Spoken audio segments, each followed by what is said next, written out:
a question to colleagues from the region about multilateralism. I mean, to what extent is this just a theoretical concern that with Britain leaving the EU facing a number of crises already, and Brexit perhaps exacerbating the EU's other crises, so in a sense the EU is perhaps one of the most advanced models in the world of regional cooperation, regional integration.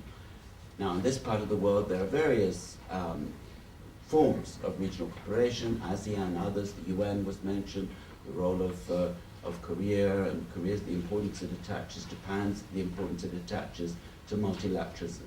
Is it just a theoretical concern that maybe the weakening of the EU through Brexit and other crises could weaken the commitment to multilateralism in other parts of the world? Or is this something of real substance that you feel in day-to-day life in this part of the world? Can I go first? Yes. I think Mr. Trump's probably a factor here. I wanted to go first because this morning I woke up with multilateralism, very strange.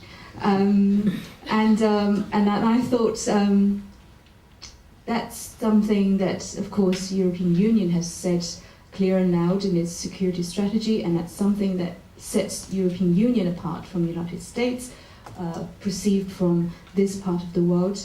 And I would not believe that multilateralism is coming to the end of its day, but I think we might see, without being a propagandist, a shift of leadership,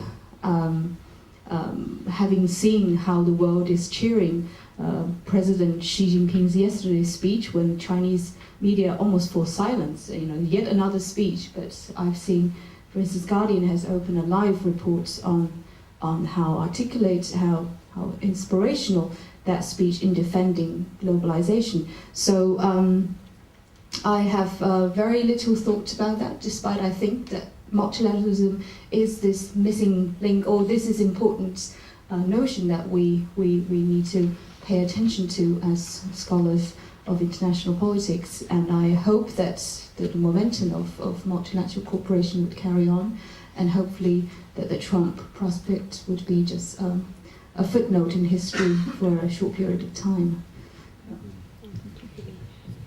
A brief follow-up. Okay, right.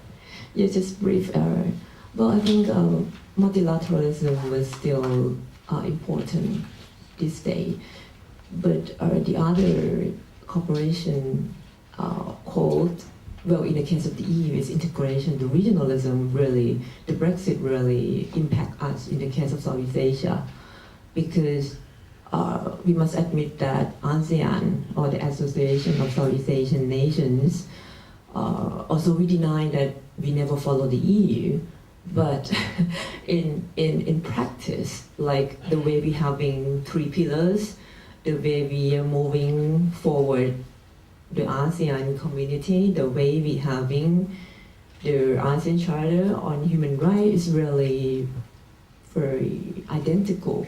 So when the Brexit happened, it's disrupted the credibility of the EU as a role model before in ASEAN will be very serious. And this will disincentivize the ASEAN member states to go forward for those supranationalist projects. And a very brief reflection from New Zealand, and it's something we're going to talk a little bit more tomorrow in our paper during the symposium, but at least in New Zealand influential press, there is indeed a sentiment of great concern. Where does the world go with this new world order and after Brexit and after Trump? And there is a feeling of uncertainty, shock and change, which is conveyed by New Zealand media in heavy negative terms. So we might see more, we might see less, but at the moment, indeed, there is a little bit of an echo, at least in New Zealand media, what we see. Professor Dai, the last word, and then we will invite the audience. To us, to Team China, I think that the thinking is still that the multilateralism is still true. If we are to contact the multilateral issues, it has to be take the multilateral approach. but there's also the bilateral approach. It's also very important. Let me take an example about the EU.